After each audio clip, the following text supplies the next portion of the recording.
Good morning, good afternoon. Welcome to this week's episode of Faith, Lies, and Confusion. This week's episode is titled Religion versus the LGBT Community, Part 1. I decided to do this stream because I had a sibling who was a member of the community. Rest in peace to my brother Corey. Also, because ever since I became a non believer, I've realized that the hate that comes to this community basically is due directly to religion.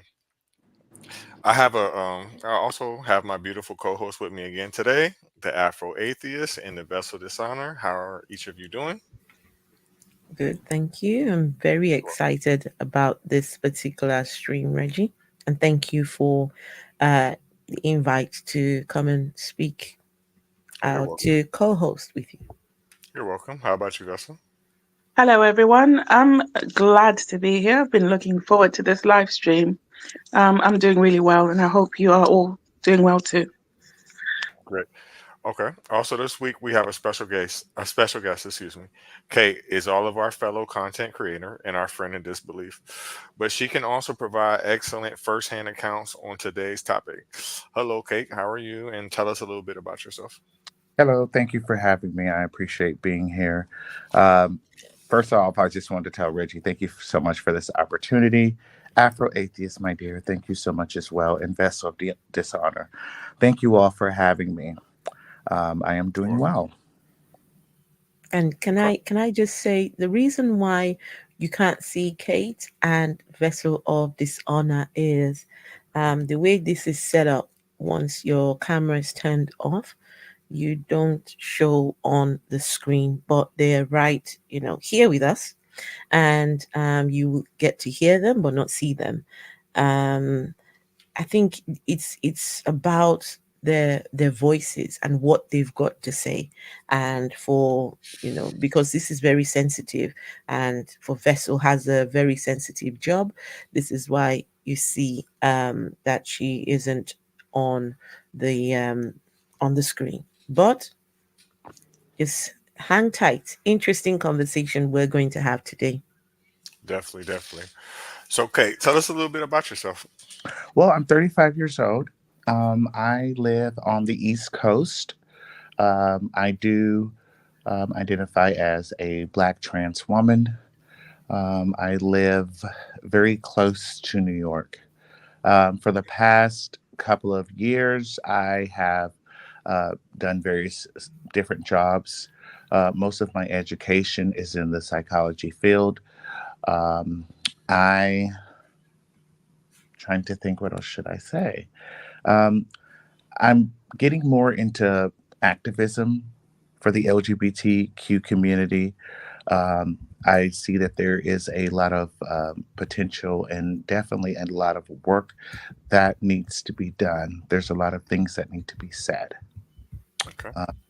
So, yeah. Okay. Interesting. Interesting. Now, growing up, were your parents Christian? Yes. Growing up, my mother um, always would take us to church every Wednesday, every Sunday. Um, they were my parents are avid Christians, definitely believe in the faith. We were non-denomination, and also because of my stepfather, we would also visit, and we also attended um, mostly Methodist church as well. Okay. Okay. So, at what age did you start realizing that Christianity may not be for you? Oh, very young. Going into the church and listening to what is being said, and being the type of person that I am, I analyze things. And the math was indeed not mathing. Things were not adding up to me. I didn't have a very firm understanding. My mother would tell you, my mother would tell you at one point in time, almost every single Sunday, I was going up to get resaved because I was doing things that I was told was not right. And I knew the way that I felt inside. So I was thinking, well, maybe if I get saved again this Sunday, maybe something will change and it will wipe this away. Or maybe I would just some way, somehow feel differently than what I already feel. So yeah, Okay. Okay. yeah. Around that age, child, that was probably like around 8, 9 years old when I began to have the thoughts of the math isn't mathing, and I was trying to make it math, and it wasn't. Okay. Now I'm gonna ask you a personal question. Sure. At what age did you start realizing that you were quote unquote different? Oh, I realized I was gay when I knew Mickey was a mouse. Uh, I mean, I had always knew. I always had an attraction or a fondness towards boys, and it was very obvious. It was very apparent. And I think, in hindsight, everyone looking back in my family or whoever I was around could say, yes, we definitely saw it. Um, it was nothing that I didn't hold any other thought juxtaposed to that. I knew what I knew, but it was something that I was purposely trying to um, compress and not think about. Okay. So did you originally believe any of the stories like that you were taught as a child as far as religion? Did you believe in God or were you Yeah, just I doubting? did. I Okay. did. Um, I wouldn't use the word I believed it. I would say I really wanted to. Okay. Um, I really wanted to. I believe that I gave it the best effort of understanding that my little 8-year old, 9-year old brain could hold. I really did believe it. Now, it wasn't just only in church. I had some of the most wonderful teachers in elementary, and they were faith based. This is in Third Ward, Texas, Lockhart Elementary. And these were faith based teachers. We would pray at certain times. If there's a big test coming up, at the end of the year test to see if you're going to pass to go into the next grade, I think it was called the task test or something like that. I remember the entire class praying. Okay. Every person was praying. Like each child was sitting in the black community, baby. If we didn't know how to do nothing else, we knew how to pray. Mm-hmm. Right. Right. And it gave me some type of solace to think, well, I'm doing this. I am actually really trying.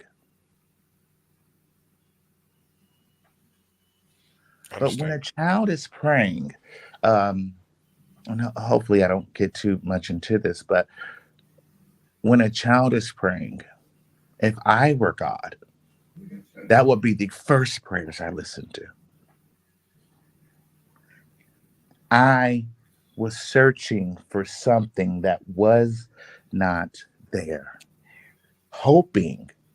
The worst thing a child, especially in my situation, um, being adopted at the age of 5, 6 years old, knowing that I'm adopted, knowing the separate homes that I had been in, knowing what happened in some of those homes, and thinking that I have gotten the golden ticket to a beautiful family. And for me to be that child, I feel so bad for him looking back. I feel horrible for him. It was almost as if I was doomed from the beginning. The thought patterns that I was having, things that I learned later on were trauma.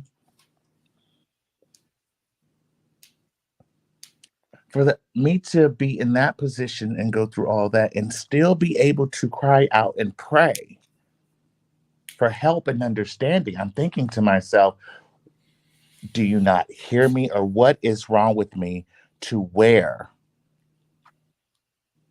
I'm not receiving an answer?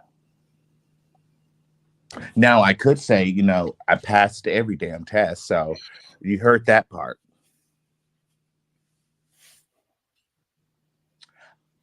I remember being a child and praying that God would take away all the pain and hurt and everything from my mother, my stepfather, my brothers, and my sister. This was a common prayer that I prayed every day and put it on me because I was the type of child that was so sensitive. I couldn't see other people hurt.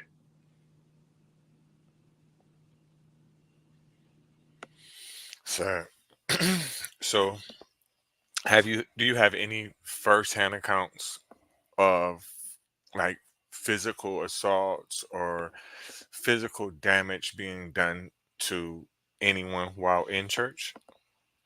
In church, no. Mm-mm, Okay. no. I had like a boyfriend in church.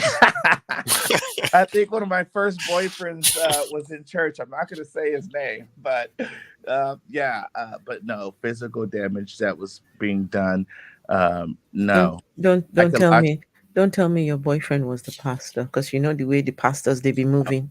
No, but These his pastors, the way they move funny. Mm-hmm. so no, the boyfriend. Oh, child, let me get into Mm. this. The boyfriend wasn't a pastor. No, he was not. Hold on. That was like, and that was like in third grade. But I would never forget. I got suspended one time from school, and my mother, she thought it was a great idea to not just let me hang around at home because I was suspended. She took me to, I guess she contacted um, one of the youth pastors and had me go up to the church for the days that I was out of school, to do work or do whatever they needed around there. And the youth pastor, one of the youth pastors there, ended up liking me, and I liked him. And we started what I thought was some type of relationship.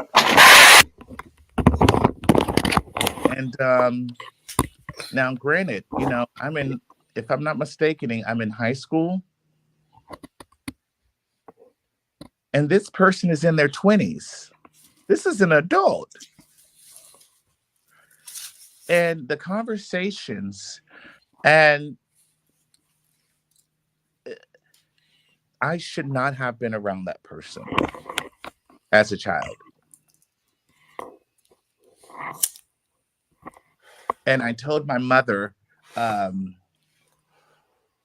I couldn't, I never told her what happened, but he had a very interesting name that I could not pronounce. So I wrote the name down and I asked my mom, I said, Mom, how do you say this name? And she said it. And I was like, oh, okay. She was like, why? I was like, oh, no, I just wanted to know. But no, but I should not have been around that person. That was an adult and I was a child. That was definitely a line that should not have been crossed.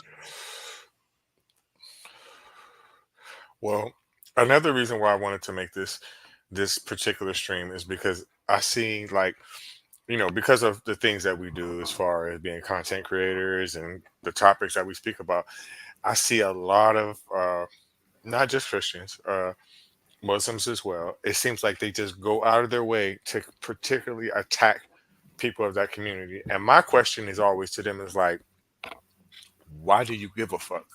Right. Like, why do you give a fuck what this person does, who they're having sex with, what are they doing? Does this negatively affect your life? And the answer is no.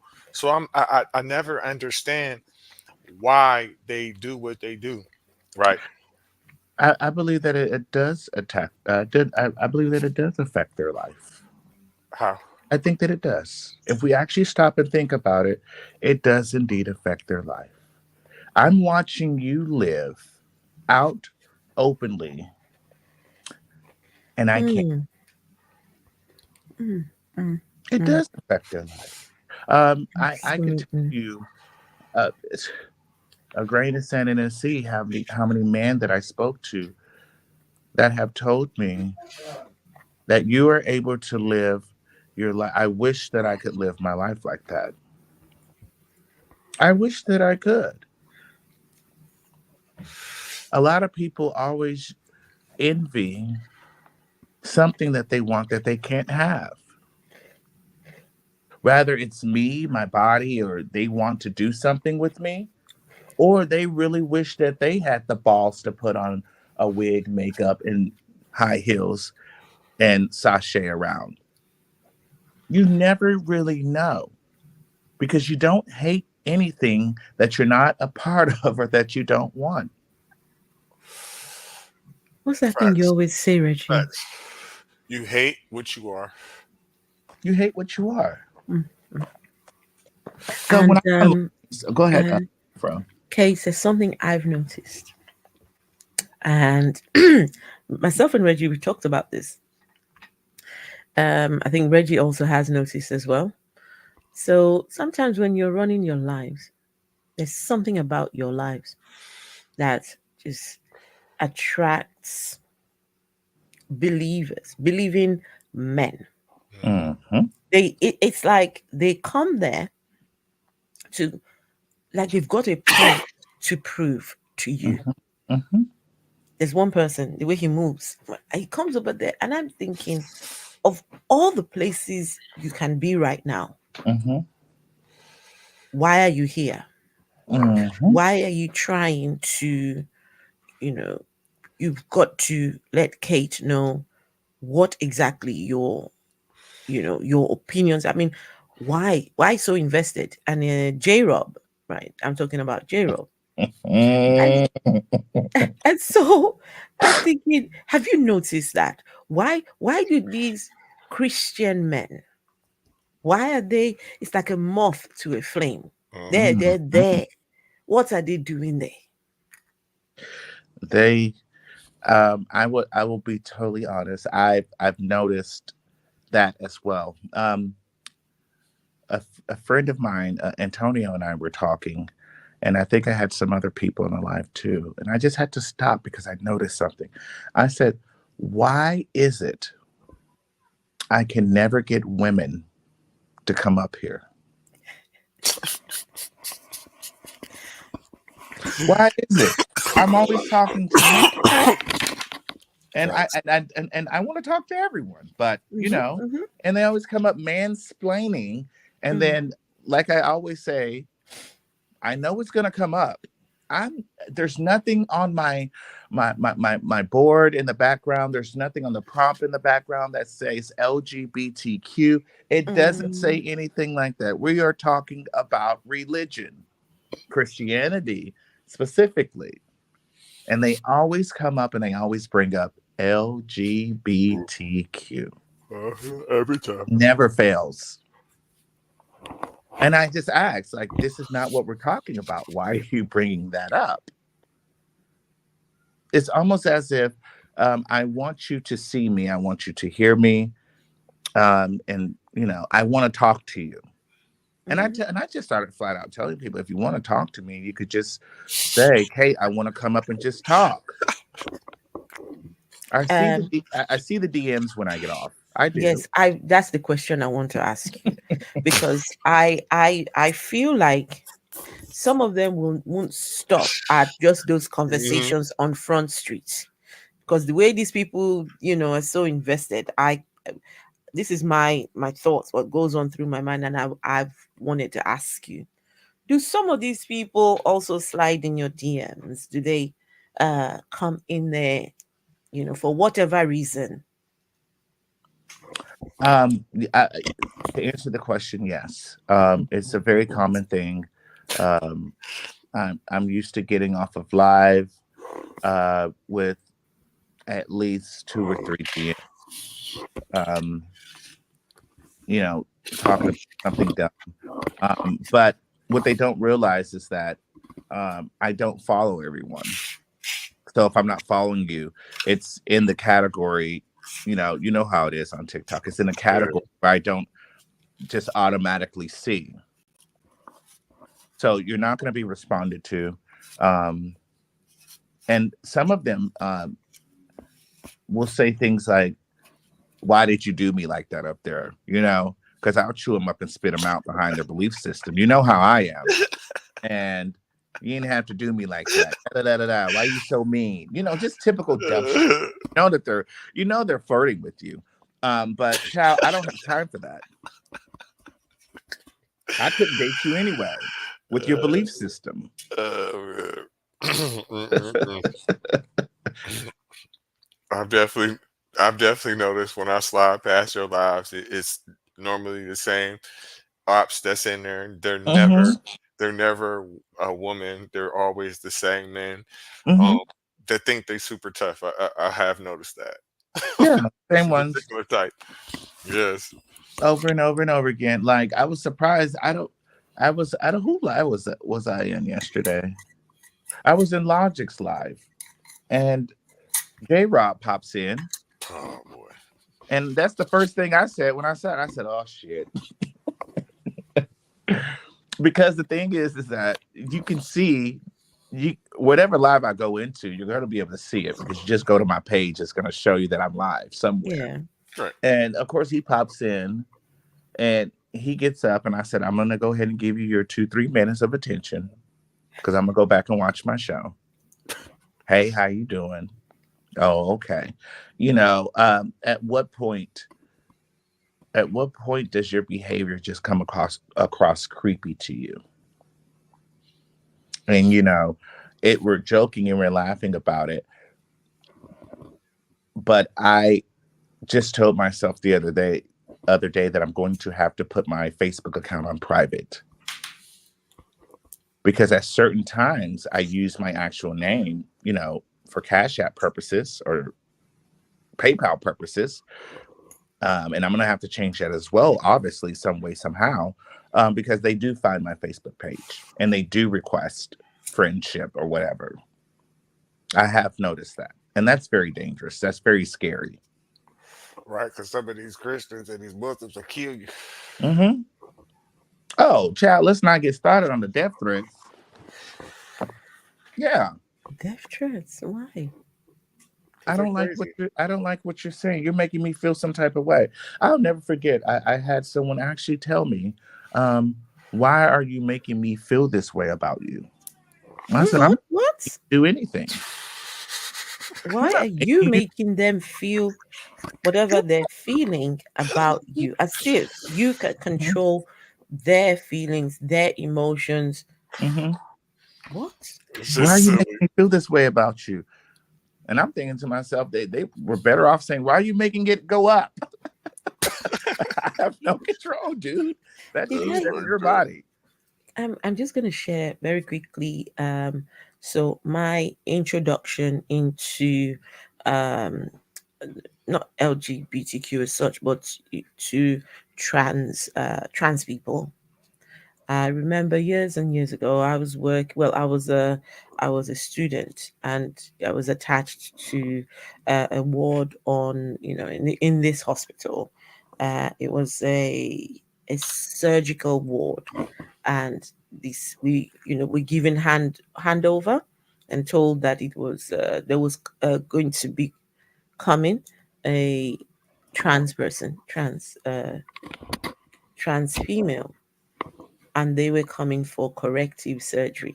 They'd had the surgery on the bottom, and that surgery has had complications, and so they were coming to have it worked on. So I was like, whoa, I've never met a trans person in my life. Now, bear in mind, lots of white people in this particular place, not many black people as such. And so most of the patients, they're not very nice people. They just they wouldn't say hello, wouldn't say hi, wouldn't, just the idea that you're a staff, I'm a patient, you're there to help me, right? So if I need you, I just call you, come, come, come, come. Can you do this for me? Can you do that for me? Can you do that for me? And so not much conversation goes on between myself and any of them. Anyway, along comes the trans woman, and because I've never met a trans person before. So where I was standing, I was busy looking. Oh, there they are. Like so. Anyway, they saw me right hanging around, and they called me over. They said hello. I'm like, okay, hello. Says yeah, my name is so and so and so, and how are you? What you doing here? And I was thinking, really, you're gonna talk to me? Yeah, yeah, yeah. Why not? We started talking, and this wasn't something that usually would happen. Most of the patients, they just saw you as just there to help, but not to have conversation with, not to. But this person went out of her way to befriend me, right? And so because they befriended me, I felt like I had to be nice to them. And, I would do anything. You want something? Yeah, could you get me a cup of water? Could you, I said, because you went out of your way to be nice to me. And in that moment, they shared with me their experience. Um, how growing up they, knew that they were different. And it was something that she said to me. She said she's here to correct the what's gone wrong, but she said she would never she never she doesn't have any regrets whatsoever doing that surgery. She said because the very first time when she had done the surgery and she saw what was down there, says that feeling, no one can ever take away that feeling from her. That even if this corrective surgery never works out, even if it never goes on to do anything, but she said that um, just that feeling for her was everything. Said for the first time, the person who she has in here and the person on the outside matched for once. And so hearing their story and how this impacted so much on them, and because they went out of their way to befriend me, I was a nobody there, but this person did not treat me as a nobody. They respected me, and they didn't have to. I tell you what, that person single handedly changed my view on trans people, LGBTQ. And I was a Christian girl, a young Christian girl at the time. Because of that person, I said, I I am for this cause. Just meeting them sharing their experience with me, and you know, you see the human in the person. You realize that these aren't just people on, they're not just a number. This is real people. And to get that experience, I don't even remember her name anymore, but that experience has always stayed with me. So that was my introduction, and I am quite appreciative that she did that for me. Respect. Beautiful story. Yes, we are indeed human. And I think that a lot of people forget that. I think it was your life, Afro Atheist, um, that I was talking to. I was on your live. Yeah, it was your live. And the gentleman on there was just so crass, so mean, and so rude. How can a man in a dress tell me about my God? And I said, hold on, wait, wait, wait, wait, wait. I am human. I'm human. I bleed the same blood that you bleed. I am indeed human, I promise you. I have feelings, I have emotions, I have thoughts, I have beliefs, I have hope, I have ambitions. I am human. I'm you. You're me. I'm human. And people forget that, especially, unfortunately, in the Black community. Uh, uh, it was so difficult for me once I don't think I actually had to come out, I did have a conversation with my mother at one point in time, and was just like, "Hey, this is what this is." She found a letter that one of my Name an R&B song that was she found a letter that one of my classmates wrote, and she questioned whether she should go to the school or not, to confront and talk. I don't want this boy liking you and writing you letters. And I said, no, no, no, no, it's fine, it's fine. I'll handle it. Um, and then, like, I guess it was like a week or something later. I guess she must have found another letter. I think it was. I'm not really sure, but I just told her I'm gay. I being knew that. You knew that. All your Mary Kay makeup and products are coming up missing because of me. You know that. But it was almost as if from that point on, I've been fighting to get my mother's attention and love. I was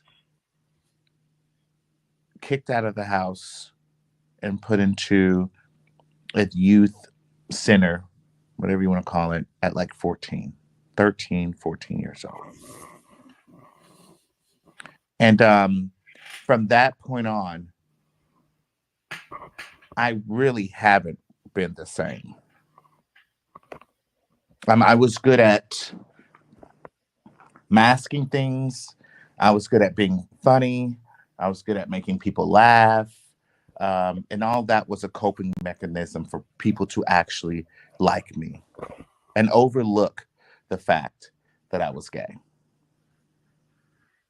I'll never forget, my mother told me, she says, people will respect you for the way you carry yourself versus who you really are. I think you should respect me just for being a human. Even when persons don't act accordingly, we've all seen it on my lives and other lives. I still show them respect.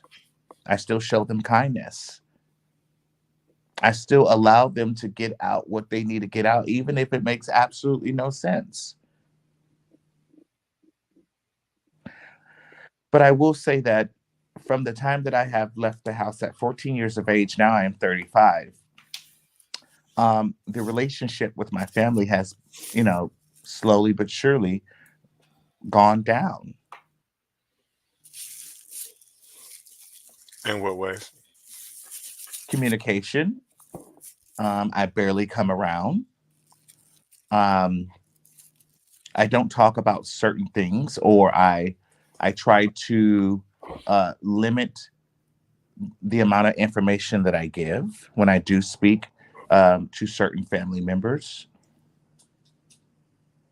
Okay. I do look at the way that I was raised, and I looked at how this family member was treated, or brother and sister was treated, how I was treated. Children see those things. Yes, they do. They absolutely do. Especially, like you said, when you got siblings, you can see the difference. You were the one that went through your situation and they didn't. So, I mean, what was the camel that broke the straw's back with Christianity for you? When I realized that the book said that I was an abomination. Which, in I, my I opinion, is a contradiction. But right when I believe when I read it myself, and I began to pray to be straight. I prayed and prayed and prayed to be straight, and it never happened. So I said to myself, well, since you're not going to do it, I'm going to step away from this religion. And this is me as a teenager, a child, saying these things. I'm praying and praying and praying and praying and praying and praying. I'm like, are you asleep? Do you not hear me? So you just picking and choosing what you want to help me with. I I understand. can't. I can't change the attraction. The attraction is there. I understand what you're saying because with my brother, rest in peace, him being gay, and he was very much so religious. I used to always wonder that. I never really like per se asked him, but I was aware of what the Bible said about it being an abomination, and he sometimes used to be trying to tell me about like God, and I used to just be looking at him like, bruh, do you hate yourself? That's what I used to think, truthfully. Right. It does make you hate yourself. There's so many gay black Christians that go into the church house every single Sunday and sing in a choir and on the music Hmm. ministry and directing the choirs and so on and so forth. And this is a book that directly speaks against who you are as a human without you trying to be that. No one is walking around saying, I'm gonna be gay because I just want to be gay and I'm not attracted to men, but I'm just gonna be gay. No one's doing that. And I think that my parents should have taken a different approach the way that things were handled because I'll never forget. I was 14 years old or 15, I think, and I had a job at Kroger, and my boss was gay. He was a Jewish guy. I'll never forget. And he was having a conversation with my mother about something, and it was about me, obviously. And I'll never forget, I overheard him tell my mother, "You're going to push him away." And what did she do? Pushed me away. It's just sad. Like, Um, go ahead, Afro. so I want to ask you about your because for me, when I started uh looking at makeup videos online, I love makeup. I love makeup. I love beauty things as usual, like as you would if you're you know trying to you get into a certain age and notice that your skin is starting to you started to see the lines, and how do we maintain this? And yeah, I started exploring makeup content creators and learning how to do makeup. And I used to enjoy uh, cross dressers and trans people, just watching them. It was an art. It was an art. I particularly loved the before and after, right? When they do the before and the after, and you Hmm. think you've got to be a magic worker, a magician. Just some of the things that they come up with, and then RuPaul's Drag Race. Oh, I used to love watching RuPaul's Drag Race, and right, just for you now, do you in your day-to-day life, are you do you dress completely, in all the dresses, and are you out there flamboyant and just owning who you are? I Oh, would wish so, because I indeed. love that. Uh, Absolutely love it. yes, indeed. When yes, especially, when I would go out with friends, you know, especially this past summer, I better make sure that I had the highest heels that I could walk in. Mm, mm, mm, mm, mm, mm, mm. And Ooh. yes, with all 250 pounds pressed Ooh. up against those heels, walking to wherever I'm going. Absolutely. Um, but I caught something a couple of years ago. I caught that when I did not have on a full face of makeup and I would take it off, I didn't like it. So I began to stop wearing makeup so much because I wanted to begin to love the person that I saw in the mirror. So the only time that you will actually catch me wearing makeup is when I'm going out, not on a day to day. Mm. And that was for my own healing and for my own self love. Because people would tell you, baby, I woke up in the morning and I got the pattern, baby, Mac. and every bit of makeup that was on What's the, your I what's put your it what's your all on. favorite brand? What's your favorite brand? I love MAC. Mm-hmm. I really Mm-hmm. enjoy Mac. It is a little bit too heavy, but I do enjoy Mac. It covers well, it sits well, and it sits for a long time. But one of the best makeup tips I can give you is skincare. If Mm-hmm. your Yes. skin does not look good, and if your skin is not healthy, the makeup won't look good or as good, should I say? It's all about skincare. Hmm. I have a question. Well, a couple questions. Sure. Okay, so while you were in the church when you were younger, did you ever attempt to, how can I put it, show who you are? And what I mean by that is, did you ever, were you abiding by church rules, or were you open as in your sexuality at that point I've in time? always was very open. I remember going to church looking just like Little Richard. Oh, I was always who I was. That's one thing. No, I'm going to tell you. I'm going to give you an example, and you'll understand why I say that. If my any of my family members, if they were to see it, they would know exactly what I'm talking about. Um, Baby, I would have my hair permed, fried, dyed, laid to the side. I would take some brown gel and make sure that my eyebrows were set down, and I would take brown gel and make sure that my eyelashes were popping.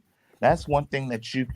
That's a great makeup tip. If you want that getting out of the water look with your eyelashes, very just bursting, use some brown gel, baby. Oh yes, they knew. They did, knew. did you ever receive any backlash from it? Of course I did. My mother would tell me to take that mascara off, take that eyeliner off. I had a sister who felt like she always needed to point out if I had on eyeliner. But see, the thing is, the way that my eyes are, people always think that I have on mascara, eyeliner when I don't have it on anyway. So she felt like she needed to point that out. But yes, I always got backlash from it. Well, Muhammad wore eyeliner too, so shit. Yeah, I always wore, he wore it for child. That's a whole different story, which Right, I it's a still different. don't. That's a different Yeah, religion, which but he I still definitely don't wore it though. understand why they do that. But I have no idea. I mean, I know why, but it don't. It just does not make any sense to it me. doesn't make any sense. It doesn't. But yes, Can I can I I can I share my screen? Oh, Uh, absolutely. Reggie. So before we do anything, I don't know if Kate, you've come across this video. no, I haven't. Okay. Um, yeah, just a disclaimer.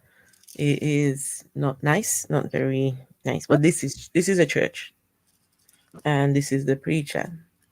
Someone's coming to church. I think they're a cross dresser. I don't know. But whoever he's talking to seems to be dressed in, uh, you know, they've come to church, and this is the response, or this is the pastor's, yeah, just how he decides to act on the day. Can you leave my church and go put on man clothes? And don't come here like that no more. Thank you, Jesus. I hold a standard in here. Mhm. Whatever you do on the outside is your business. And I will not let drag queens come in here. And y'all gonna come in here, you're gonna dress like a man. Now, whatever you do on the outside, that's your business. But when you come in this house, if you're a man, dress like a man. If you're a woman, you dress like a woman. I'm not going to allow it. My salvation is more important. And God is holding me accountable. Now, whatever you do outside these doors, I don't bash, I don't judge. But when you come in here, you will not be a drag queen. Amen. The Holy Ghost tell me in my spirit that, can you leave my church and go put on man clothes? Wow. Wow. Mm. Does this fool, Mm-mm. and just forgive me because I, I Mhm. I may I may go off just a tad bit. You're right Does to this do so. salvation Did you get horny? Were you attracted to her? Your salvation? The Bible speaks that once saved, always saved. I'm not understanding that. You do not know if that was that person's last straw of trying to Mm, be fucking alive. mm. And they needed to hear something that was going to keep them going to the next day. Foolish. You know what though? That's probably the best thing that could have happened, because I'm sure whoever that person that preacher was speaking to, I know they probably was like, "Oh, really? Fuck you," and never came back. That probably saved them 10% of their income and whatever tithe they was gonna give that day, the next day, in general offering the next week or whatever. So you know what, you did It, them nothing but a favor. I get that aspect, but I'm looking from an aspect, and this is no. Let me fucking get into it. Let me bring my book out. Like the shit say, "Come as you are." So if that's how a person is, then There's This, this, something, per- there's something y'all are not even talking about. this There's person was something not you are not a talking drag about. queen or trans. It's This, the people there. mm, Yes, Lord. Yes, they're, busy. Oh, Pastor, yeah, you do it. Oh, hallelujah, and all mm-hmm, these things. mm-hmm, Oh, you're and, sitting there mm, mm, mm, mm. watching him do that, and you're busy, right? That is not your place. for Mm, sure ain't. mm. Because if you were to do that, then you need to go down the pew, baby, and start off with the first person. Have you sinned in the last 24 hours? Have you did any gluttony? Have you Mm. stole some shit? Have you stolen anything? Did you have premarital sex? Was you at the juke joint last night getting drunk? For you to point someone out, how embarrassing. Let me break this down and why I said what I said about this person. And it was so hurtful to hear because you don't know when someone is at their wits. I apologize. Wasn't meant to, but No, no, because of the no, the no, topic. no, no. I get what you're saying, Okay. but that's real. This happens all the time.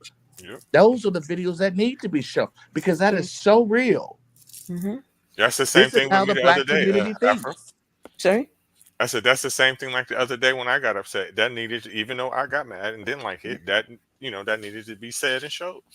Mm, That needed to be shown. 1.2 million black people in America identify as LGBTQ. One third of that is the trans community, about one third. Trans person experience 79% of trans persons. I'm sorry, let me correct myself.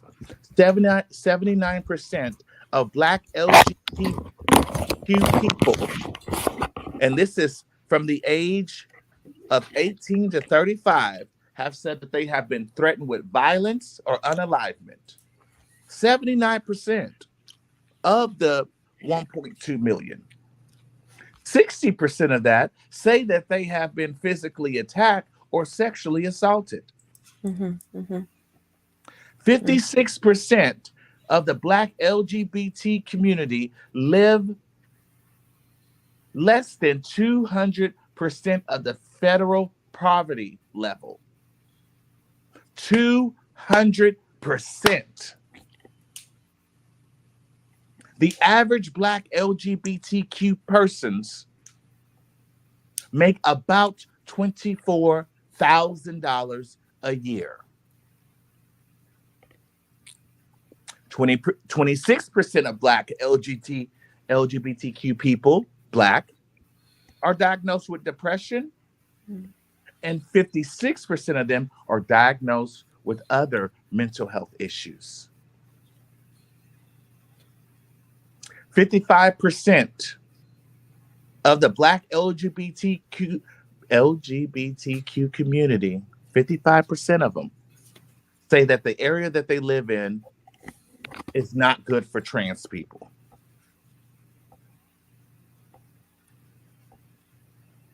And this is the shit that they do when you do want to go to church. Now, y'all, black folk walk around, you need Jesus, you need Jesus. And this person went to go get Jesus, and look what happened. I just don't understand it. So, have you ever had any negative encounters with your pastor growing up? My pastor, no. Most of them were so high and mighty, baby, you couldn't even really get next to them to even talk to them. One of the churches I went to, Pastor, the New Light Christian Center, Pastor Ivy Hilliard, this man was flown to church. Flown? Flown to church in a helicopter. Baby, he had bodyguards. Folks, baby, you wouldn't finna get up close to this man and ask him for nothing. Okay, understood. I thought that maybe he may have seen you, and kind of like that video that we just watched, because I know that church people and preachers, I'm speaking of primarily, can be very discriminatory and will say whatever they want, and everybody in the church will just go right along with it, like amen, amen, amen. That was absolutely disgusting. But this is what goes on in a Black community. For some strange reason, there is there is a silent agreement against the LGBTQ. And I don't understand it, especially being an American, because the community is huge here.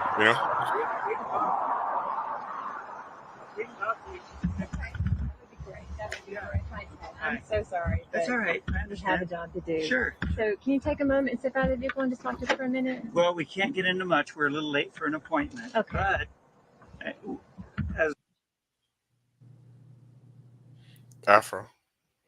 I wonder if Afro knows that we can see her screen. Sorry, I was trying to show you guys something. I apologize. So, do you guys know about Ted Haggart? I don't. Ted Haggard. Yes. Oh yeah, the guy who had the show, who was inappropriately touching his cheering. Is that him? The one who was exposed for the pastor who was exposed for he was anti the LGBTQ. Oh goodness, he was very very active on his spaces saying LGBTQ. We say no, rah rah. Come to find out, he was sleeping with male prostitutes. Oh, He was caught. Corey, It's the hypocrisy. This is why religion and the LGBTQ, it's the hypocrisy for me, right? You find most of these men. Just the other day, I've got a video I put on my page yesterday or the first day about the pastor who, the preacher who unalived the trans person. Right? It was only given 8 years for it. Yep. Only 8 years. Right. So this was Ted Haggart when he, let's see. His wife stuck with him even after he was exposed. His wife says he's my husband, and just crazy.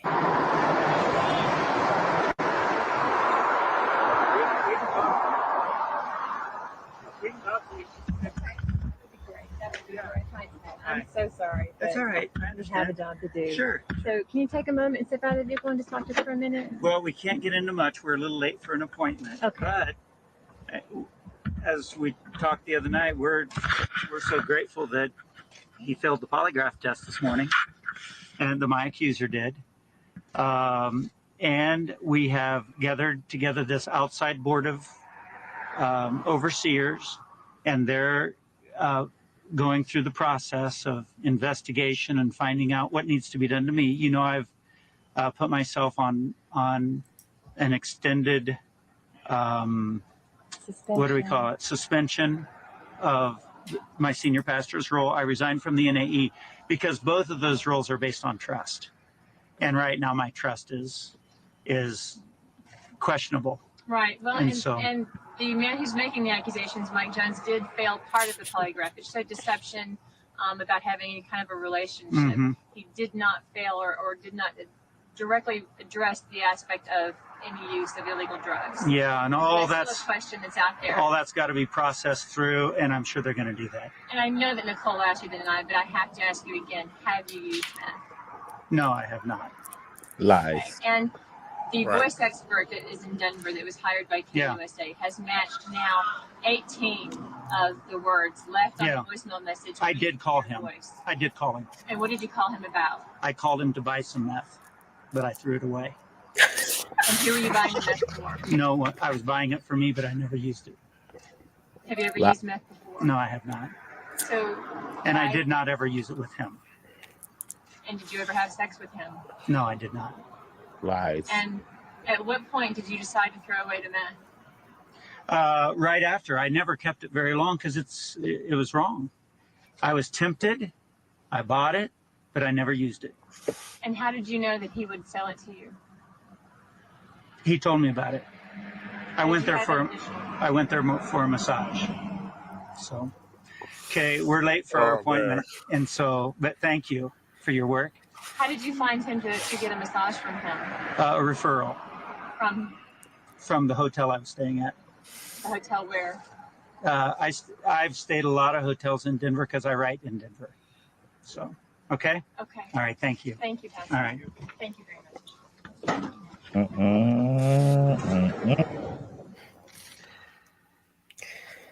Not the wife sitting there looking foolish. Right. Did you see her face? Man, I would have said, like, pull off. Like, do you see what she's doing to you? She made him say everything she wanted to. That was so fucking easy. Mm-hmm. Mm-hmm. Oh yeah, Boy. I just threw it away. Oh, I went to him to get a massage. Right, you bought meth, you ain't got a massage. Oh my goodness, that shit is crazy. Who the fuck is his lawyer? Because I would have been like, listen, I'm not taking your case. You didn't ran your mouth too much. Fuck you. Right, absolutely. Absolutely. Horrible.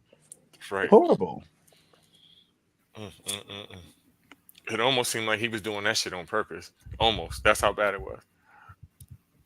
I wonder if he still This- does he still preach? Does he still have a Yeah, church? after he left so he resigned. He then went and started his own little thing at home. Right, started at home. I don't know where he is now.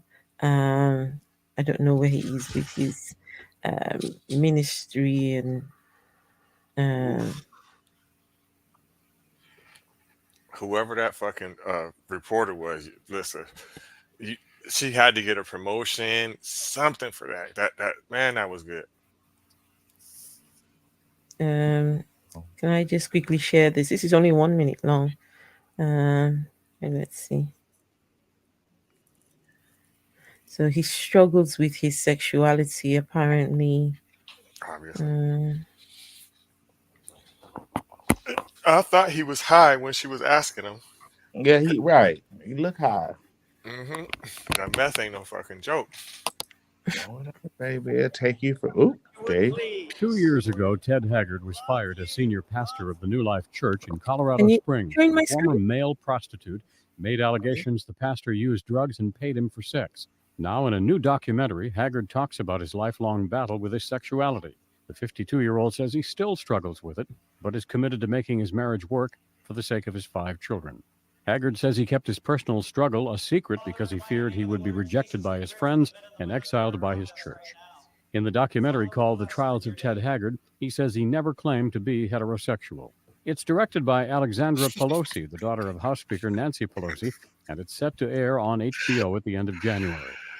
Following his downfall 2 years ago, Haggard reemerged last month in Illinois, delivering guest sermons. Haggard now sells insurance and in the documentary says he is not successful. In fact, he calls himself a loser at this stage in his life. Brian Thomas, The Associated Press. You done spent all your money on meth. Boys and meth. Boys, and he says he never said he was heterosexual to begin with. And hey, Maya, yes, Yes, I he never did. told you all I was heterosexual, did I? I Yes, never told you that. he told his wife that. Obviously, he had to tell his wife that for him to turn around and marry her. And she Right. just as silly as just all outdoors, just sitting there, silly. Oh, she's no, she stayed with him even after everything came out. He couldn't hide, right? That he was using uh what you call it. He was, taking advantage of the boys. What do you call them? The uh Male there prostitutes. you go. That one. Yes, he was using male prostitutes. So, Right. Pathetic. and this is the preacher. This is the leaders. And so, what's the other name of that man? The other one, Eddie Long, right? Mhm. Eddie Long was another one who, oh, you should see Eddie Long. I mean, y- there was a time when you could tell that something's off here when going to the gym, and he would come on the stage wearing some real tight body fitting shirts, and you wonder, you're a preacher, what are you trying to do here, right? Mhm. And tight. Finally got exposed for being, he too, it was the men came together, and they did an expose. Now, what I do not like is when it first gets out, how these men would jump through hoops.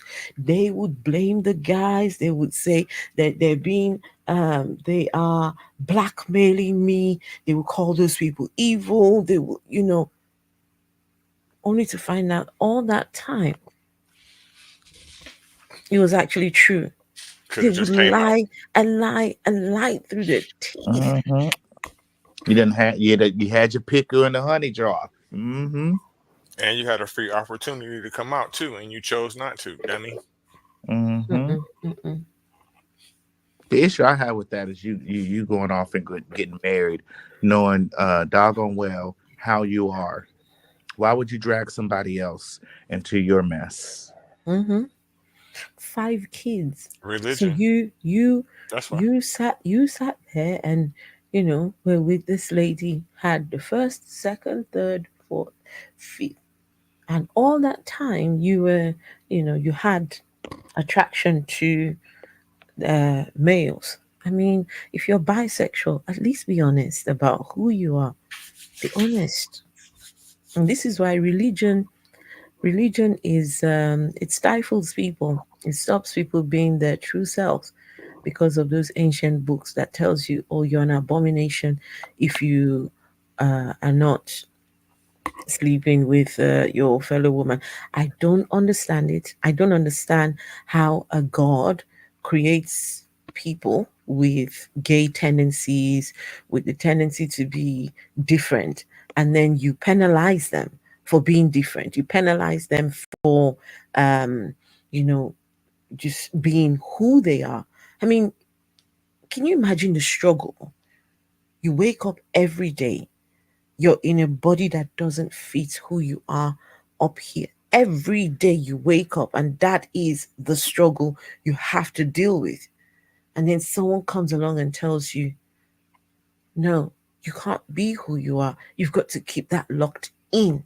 Yes, you've got those struggles, right? You've got those struggles. Yeah, we recognize you've got it, but you mustn't. That in Islam, I hear people saying that in Islam you can be gay, but as long as you are not, um, following through with the desires. Isn't that torture? Mm-hmm. That is torture. None What of it kind makes of sense to me. God? No, but what kind of God though? And this is one of the reasons why religion could never be an option for me. A God that tells humans that because of who you are, because of your sexuality, you're an abomination. I want nothing to do with that God or that religion. Nothing at all. But he's choosy with that though. And the reason why is because clearly David was gay. Clearly. Clearly. However you look at it. King David, well, okay, I would say he's bisexual at best. I mean, there's no Mm-hmm. best or worse in it, bad comparison, but he definitely was intimate with men, period. However you look at it. And what's wrong with that? It's nothing wrong with it, in my opinion. It's just a simple fact that later on you say that, oh, it's an abomination. But how come it's not an abomination for him?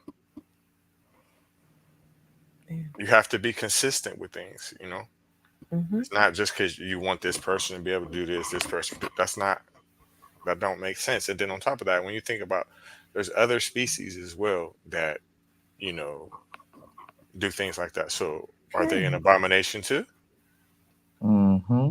It doesn't make sense. And now that, like I said, now that I'm not a believer, I start thinking about things like that. I start thinking about the definitions of even the word believe, right? Anything that you believe it because that's based on facts, right? So if you don't believe something, it's not your fault. No. It's not your fault. So how can a person sit there and say out their mouth, "Oh, if you don't believe in Jesus, you're going to hell"? It's not my fault that I know better. This God creates the heavens and the earth, creates the universe, creates, you know, everything. But then now he's reduced himself to inspecting people's private parts, what Mm-hmm. they're doing with their private parts or not doing with their private parts. He's so invested in what humans do with their private parts.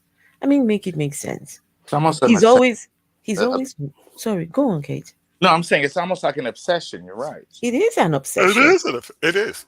And then they say God is always watching. He's ever present. He's always there. No, please do not watch me. No, thanks. Why would you? No, come on.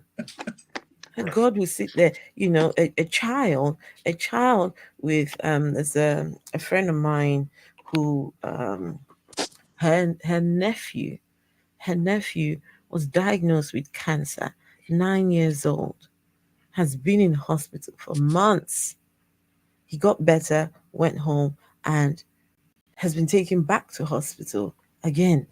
They're waiting on this groundbreaking new sort of treatment from the US.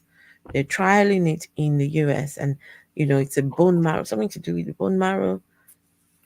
So they're waiting for his body to reach a certain I'm not sure. She was trying to explain, I didn't really understand, right? His body has to reach a certain sort of level for them to start this treatment with him. So this is why he's back in hospital to try and get him up to, you know. So that child's parents and that child, he's praying. Well, they're not Christians, they're not Muslims either. But I'm just saying that sort of child. Why wouldn't it God go over there? Go over there. Go and help that child. But no, look at him. He's busy. He's busy checking out people's private parts. He was so invested in Onan's seed, right? The chapter and verse in the Bible. I don't remember, but Onan in the Bible. Can you imagine? He had just lost his brother. He had just lost his brother. The week before, that woman was his sister-in-law, and now automatically she's now his lady because his brother died. They Right. didn't even give the man the opportunity to grieve his brother. And now they're saying, look, you've got to take her as a wife. Not only have you got to do that, you've got to stick your pee in there and you've got to, give the Oh, seeds to skeet her. skeet, motherfucker. Huh? You got to put your seeds in her. And he says, no, I'd rather spill it on the floor. For that reason, God has him killed. God kills this man because he decided not to come inside the woman. Mm. Come on, people. I thought that was just a respectful thing to do. If you're gonna fuck your brother's baby mom, at least don't let her No, there. You know what I'm no, saying? but listen. How many of you would feel comfortable knowing this is my, dead brother's wife? Come on now. I feel like that was his little bit of remorse right there. Like, you know what? I ain't ever going to Exactly. nothing you. I don't want You our kids know. to be brother and sister. You know what? Right. And God punish him for it. But you let Lot get away with that bullshit. That's why I don't understand why no woman is religious. That don't make no sense. Y'all get punished for everything. If you even let a nigga smell the pussy one time, you going to hell. To hell you go. Dude can do anything he want, long as he got at least one good foreskin to cover his mistakes and God forgive me, you good. You good. Just don't make no Oh, damn sense. This is a God that is obsessed with foreskins. Really wants them foreskins. I mean, I guess it's for like I know that they use it for like yeah, skincare Brody. products, very expensive skincare products and stuff like that. And maybe No, he's is just that really is that interested in true? his wrinkles. Yes, that's very No, true. You can I look it I up. heard yesterday, and I thought it was. I thought they know they couldn't be serious. Are you saying this is true? Man, that Yes, shit, this is very true. that shit I'm crazy. I'm going to buy some for Reggie over there. No, no, the fuck you're not. I'm buying some for No, him the over fuck there. you're not. He No, you're definitely not. wants some. He Mm-mm. definitely wants some foreskin, I don't. foreskin Penis cream, skin. No, cream and. no, no, I don't. No, I don't want no. I don't want no Mm. dick cream. No, no, no, no. What? Hell no. Hell no. Foreskin Keep cream? that for keep. You know what? You can keep that for yourself. I'm not even Yeah, that type of they shitty do guy. stuff like that. Nah, Yeah, I'm it's cool. like I don't know, and like I've always said, religious people, especially men, are so sexual. Mm, Even on my lives, I have to say I'm not going to talk about X, Y, and Z because religious men are so sexual. Sex is always going to come up in the conversation. mm, Rape is always going to pop up. Something sexual. And I had to ask the question a couple of weeks ago. Why are y'all so sexual? What is up mhm, with y'all? mhm. Some of Yeah. the the weirdest people I have met were people who were part of the church. And they're just so nasty and so sexual. I don't get it. I don't get it. It's almost like following this religion makes you sexually deviant. Mm, I don't get it. I don't get it neither, and I don't get why there's rules. You know what I mean? Because if you really think about every single rule, and especially when it comes to sex in the Bible, right? There's no way that human life could probably even exist. yeah. It couldn't. And if it did, Mm. it'd be very few people in this damn world. Mhm. Maybe the Bible was made for population control. You ever thought about that? No, no. I'd say the I don't opposite know. is the case. No, Yeah. didn't God want people to? No, I don't think it's no, not population control, Reggie. The opposite He, of population control. It's one of the about main just things he go there says was and go fruitful and out there multiply. and multiply. Yeah, he wants you to. I He mean, wants yeah, you to have that's on one sex. hand. Yeah, that's on one hand, but on the other hand, shit, you damn near can go to hell. Like he don't. Okay, so if you're a man, right? If you've ever been defiled by a woman, you can't go to heaven, right? No, no, not a thing. This shit don't make sense. Doesn't make sense I at mean, all. all that graping is sanctioned. It literally told them to go out and grape. Yeah. Then there was the tribe of the Benjamites that were unalived almost to complete, disappearance. And they Mm, just went and kidnapped girls. The same thing Boko Haram is doing now. And the God didn't do anything or say anything. Religion confuses me with that because y'all are absolutely right. It does, in a way, sanction, rape and all that. But then again, it makes you feel bad and kind of tells you to not have sex at all. Right? Especially if you're a woman. If you have sex at one time in your life, unless you was a virgin on your wedding night and you got pregnant at the same time, you ain't getting in that motherfucker. You ain't. Yeah, you're not getting anywhere. You're not getting. What's You're not getting into heaven. Oh, into heaven? Okay, okay, Yeah. okay. I was thinking you were talking about something else. Getting in where, Reggie? I get. Where we getting into? Listen, and actually, like, say for instance, if a guy was to rape you, say you did everything right in life, you didn't have sex or nothing like that, and a guy was to rape you, you still can go to hell just because Yes, he did it to you. yes, yes.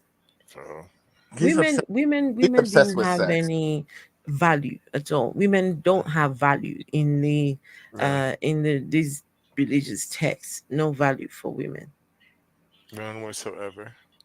They're cattle. Hmm. So what does everybody have going on for the rest of the day and in the near future? I am going to get on live in just a moment. I'm going to get on live. And I got cleaning up and washing clothes and all that other stuff to do. Sunday dinner. So, yeah.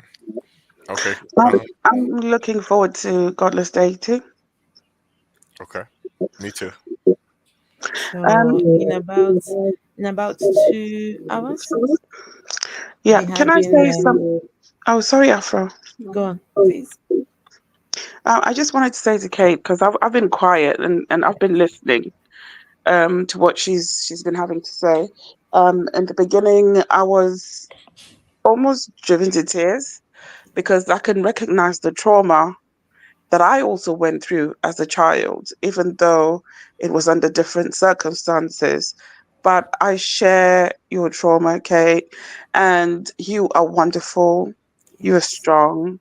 yes. I mean, you've every time I hear you speak, you always make me laugh. You know, you come up with these side remarks that I'm not expecting, and I just end up laughing. You know, giggle to myself. You're like a bright light in a dark room. So I just want to tell you that I appreciate you and I see you. Thank, Um, thank you. Thank you, Beth. yeah, I've got an uncle who is trans. However, growing up, I didn't know him. So as an adult, I tried to reach out to him several times in order to like build a relationship. But because he was so traumatized by what the rest of the family put him through, he didn't want to have anything to do with me because he just felt like um whatever like the family didn't want him, so to speak. Mm-hmm. In my dad's family, there are about 12, 11 boys and one girl, and Mm-hmm. he only got along with my aunt. Everyone else he just cut off. And because I was my father's daughter, he cut me off too. He didn't want anything to do with me. I don't know what happened. They've never explained it to me, but he's living his fabulous life, and I wish him well. That's all I can do, and I can only love him from a distance. But what you've been through, Kate, it doesn't. It's not a label for you. It doesn't describe who you are. It's people that have tried to put you in a box and label you, and you've come out of that box and said, "No, I don't belong in this box." And I just want you to continue living your fabulous life. Don't let the bastards bring you down. Thank you. Thank you very much. I really appreciate that. That's very kind of you, and I appreciate it. I really, I guess what my motivation to coming on this live stream today was if and when I think I said it yesterday. If and when I closed my eyes for the last time, I would have hoped that I said something and did something that mattered and bettered someone else's life, I try to find some type of light in my own life, which is very difficult for me. Um, I really do. People don't understand mental health and what what we go through, and especially myself, what I go through. I would hope that my words and my actions would have made a difference in someone's life, gay, straight, black, white, blue, green, or anything. Because the level of, I guess, the word I'm looking for is pain. The level of pain that I feel on a day to day basis, and this isn't physical pain, I would not want this for any living being on this earth. No matter how atrocious you are, I had to really regroup. I had to go to therapy. You know, it's almost as if, I'm not going to get into details of all. It's almost as if I'm purposely being set up for a horrible life. It's almost as if it is directly on purpose. Who would want to live like that? And if I have any family members that are here that are listening, I wonder, when people ask you or people have these type of discussions, do you speak of me?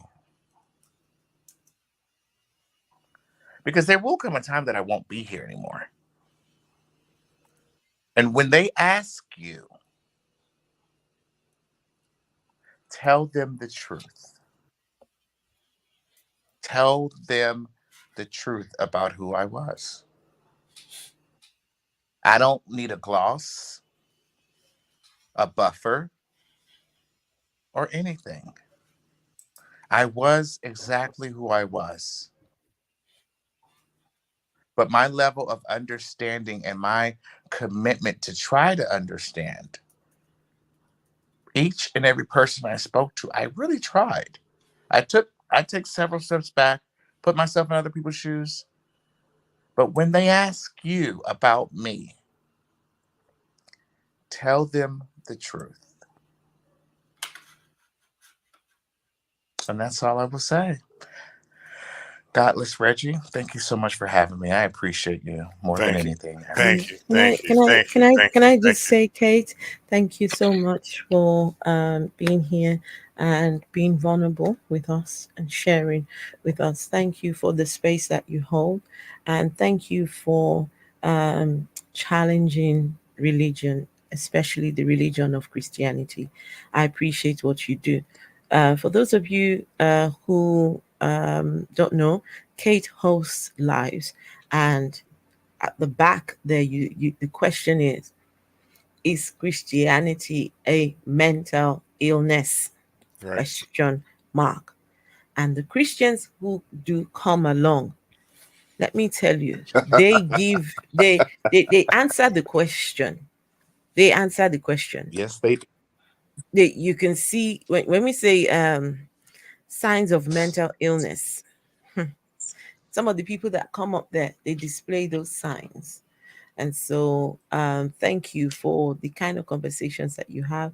And I remember the other day on Reggie's live, Reggie was not there at the time when this you came in, No, and this guy was being, Reggie was asleep as always. and you came in while that guy was being so misogynistic, and you told him about himself. Oh, I enjoyed every minute of you just giving it to him exactly what he needed at the time. So thank you, Kate. You are awesome, Yes. awesome, awesome. Thank you, Thank Kate. you all so much. You all take care. Right, Kate Kate. signing off. Thank Hold on, you. hold on, hold on, hold on, hold on, hold on. Before you go, Love you, thank you. Kate. Hold on, hold on, hold on. Thank you. Before you go, thank you for especially for coming on here on the fly. I really just asked you just yesterday. Listen, it's probably the best one. This is actually probably the best stream I've had. Um, thank you for being open, being honest.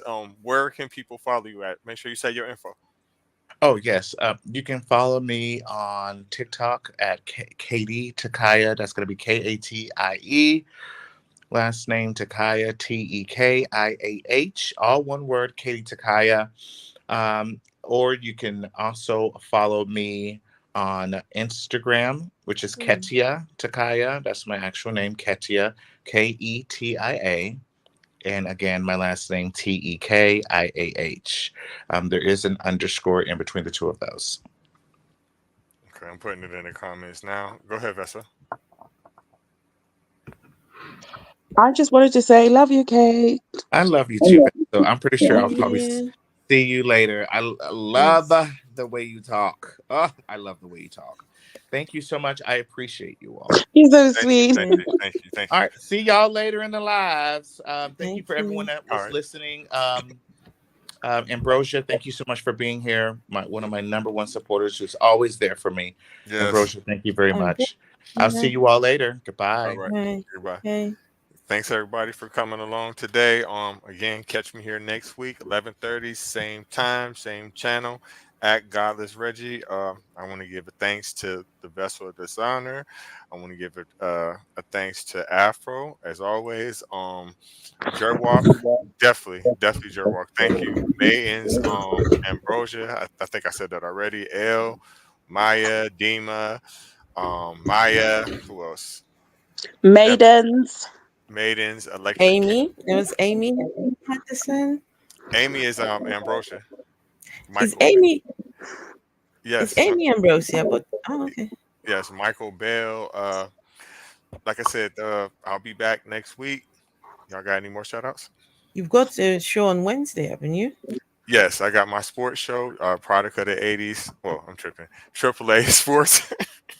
I'm distracted because it actually NFL is on right now. I know most people are probably watching it at home too, but AAA Sports podcast. I think we'll start at 7:30 or 8 o'clock on Wednesdays. Check me out there. All right. Y'all And got bye anything else? everyone. No, Godless dating later on. Oh yes, yes, yes. Godless dating in about 2 hours. So on the TikTok page, I will stream it onto YouTube as well. So yes, look out for that. And so that's it. That's it for now. Yeah, I would like to shout out Reggie for doing Okay. this. Thank you so Thank you, much, Reggie. thank you, Thank thank you. you for Shout out giving a Reggie. voice to people that have been ostracized by religious people. For I didn't want to use the word people, but it's so annoying. It gets so annoying. It gets to me. But thank you, Reggie, for doing this. Anytime. Listen, I honestly I was a little bit scared to do this one. I was a little bit scared. I'm like, man, this one. I I knew it want was it to gonna be go good. great. I knew it was I gonna thought go it great. was too, but I didn't want to mess it up. It worked out good though. No, you did well. You did well, Reggie. You did very, very well. Thank you, thank you, and thanks again for coming on. Let me play the outro. We out. Done. Mom.